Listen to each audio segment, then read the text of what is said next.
What would happen to the world if the afterlife was proven?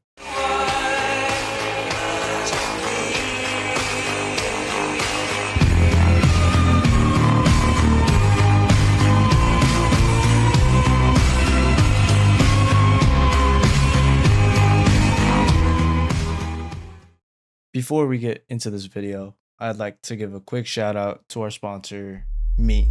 I'm the sponsor, all right? Nah, but seriously, I really appreciate if you guys would subscribe. It would help me grow my channel and it would mean the world to me if you click that one button. All right, back to the video.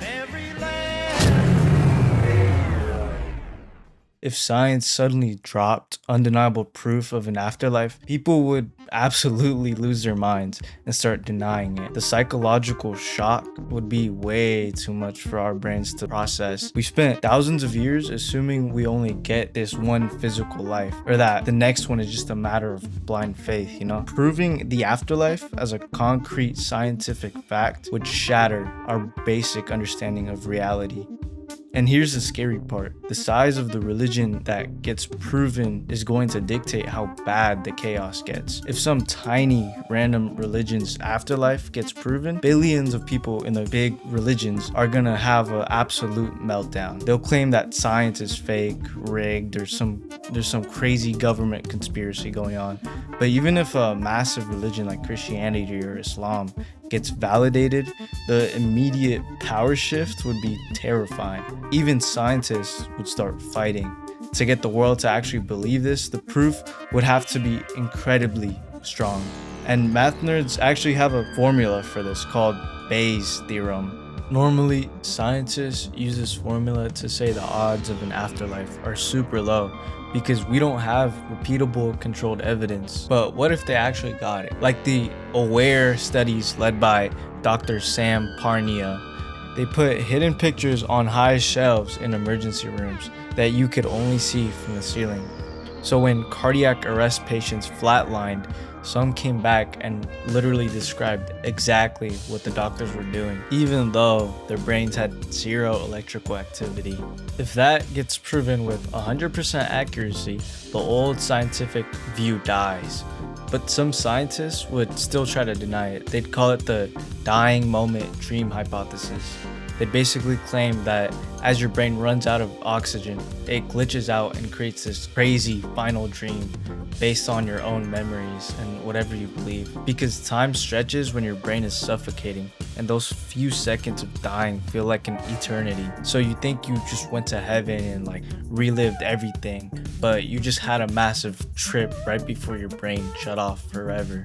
And eventually people will realize the truth and they'd stop denying. But once the denial stops, that's when the real nightmare begins.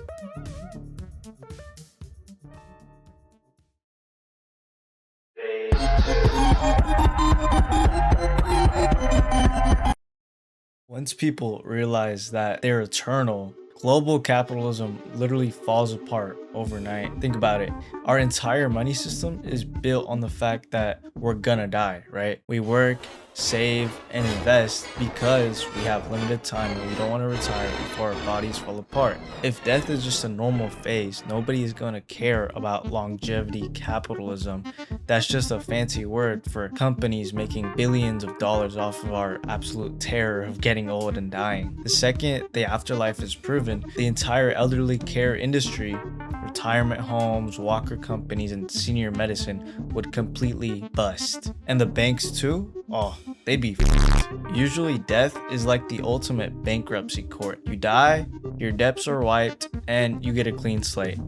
If you could just jump to another plane of existence, what's stopping people from maxing out their credit cards and taking out millions in loans and then killing themselves to escape the debts? Just hit the reset button. Banks would go under immediately. We'd see crazy new laws where people take out 1,000-year loans and basically mortgaging their future reincarnations just to survive. Also, the stock market would completely crash. People accumulate houses, luxury cars, and stock portfolios because they want to leave a legacy. If the afterlife is proven, they'll realize that all of their physical stuff loses all of its value the second they die. So people would panic sell everything they own to do a value correction, desperately donating all their cash to charities to buy spiritual capital, like good karma and good deeds, before they cross over to the other side. And the housing market and Wall Street would disintegrate in days. So let's take a look at life insurance, bank accounts, and debts and loans. Alright?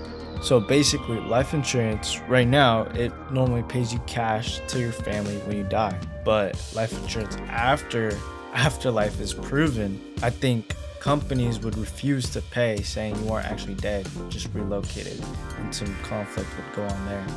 And then bank accounts, currently, your family gets the cash when you pass away, right? But then there'd be crazy legal fights because dead people claim they still own their money if afterlife was proven. And then loans and debts. Right now, debts get paid off by your estate or written off, right? But then if afterlife is proven, people would max out their credit cards and off themselves and use death as a free way to reset their bankruptcy.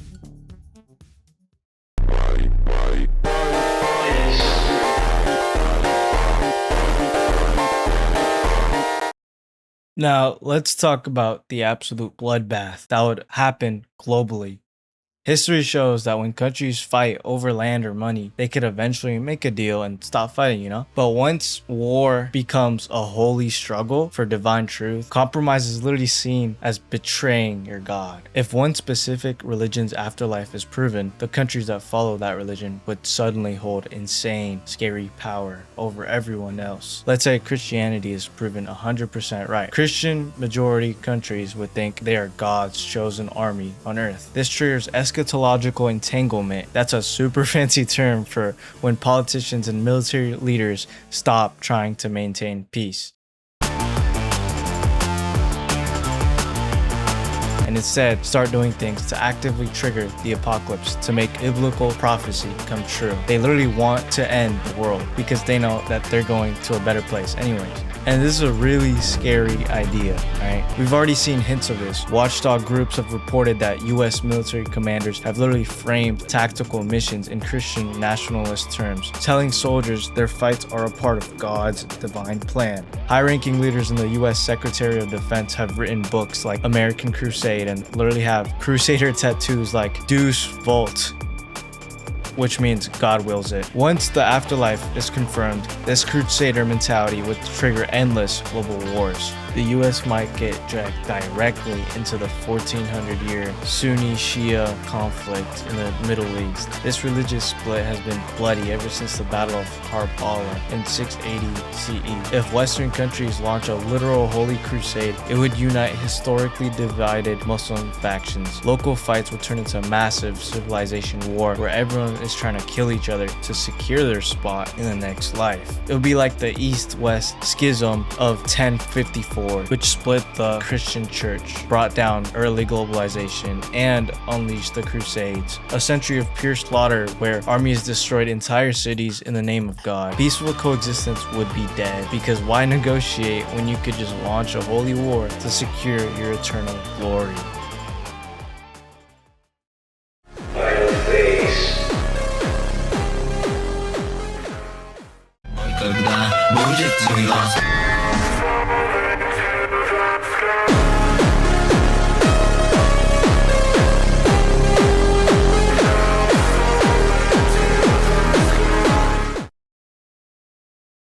And here is the most terrifying social nightmare: a massive suicide pandemic.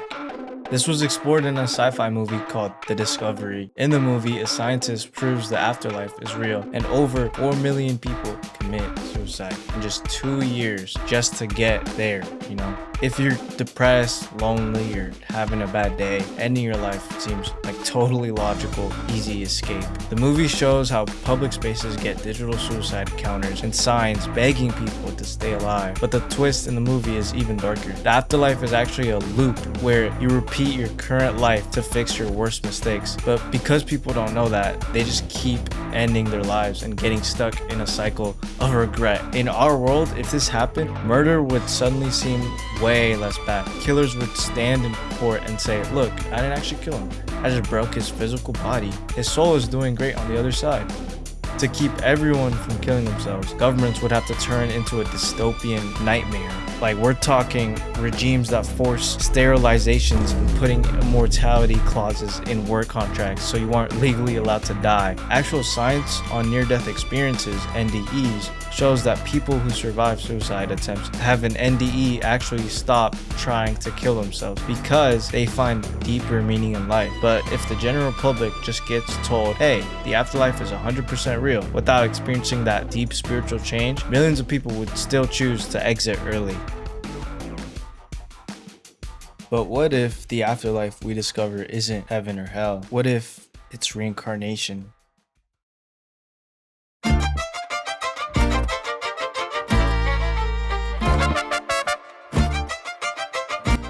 In Hinduism and Buddhism, karma means your actions dictate your next life. Be good and you reincarnate as a rich person or a deity. Be bad and you get reborn as an animal or a bug or someone born into extreme poverty. If this was scientifically proven, humans would become incredibly cruel. We'd go straight back to a brutal caste system. Think about it. If karma is a proven law of physics, then anyone born with a severe disability or extreme poverty is officially being punished for being evil in their past life. Society would lose all sympathy for the poor. People would just look at them and say, well, bro, you probably murdered someone in your past life, so enjoy starving. That's your deserved karma.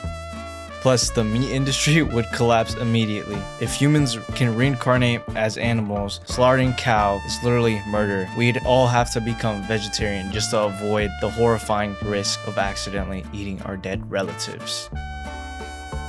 So yeah, karma is pretty scary, but I think the scariest, in my opinion, the scariest form of life after death is the one where there's nothing. Even in the versions of like life after death where you feel something, right? Like heaven and hell. In heaven you feel good, and in hell you feel bad, right? At least you feel something. At least you have your memories of what life was like before death. At least you have that. But with nothingness, with pure nothingness, there's nothing, right? Like, that's just terrifying because I can't even comprehend what that would look like, what that would feel like. My brain just can't comprehend it. But I feel like it's also kind of determined based on what your experiences are and how you feel about nothingness. So some people, they might look forward to that, and some people, I feel like the majority won't. I hope y'all like this video. The idea was kind of random, you know, I just kind of thought of it and just put it together.